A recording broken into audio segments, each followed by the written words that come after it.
పార్వతీపురం మన్యం జిల్లా గుమ్మ గ్రామంలో కామ్రేడ్ వెంకటాపు సత్యం ఆదిభట్ల కైలాసం 55వ వర్ధంతిని వెంకటాపు సత్యం కుమార్తె కామ్రేడ్ వెంకటాపు భారతి నిర్వహించారు. గిరిజనులపై పెత్తందారులు చేస్తున్న దౌర్జన్యాలను సహించలేక స్నేహితులైన ఇద్దరు ఉపాధ్యాయ వృత్తి నిడిచిపెట్టి గిరిజన హక్కుల కోసం నిరంతరం కృషి చేశారు. 1965 నుండి 71 వరకు జరిగిన శ్రీకాకుళం రైతాంగ పోరాట ఉద్యమానికి ఈ ఇరువురు కామ్రేడ్లు నాయకత్వం వహించారు. 1970లో కురుపాం మండలం బోరికొండల్లో పోలీసుల కాల్పుల్లో అసువులు బాశారు.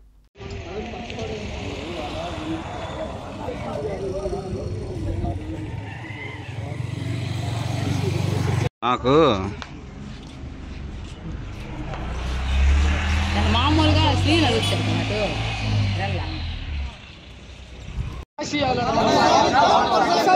వెంపటాపు సత్యమాదిపట్ల కైలాసం ఆశయాలను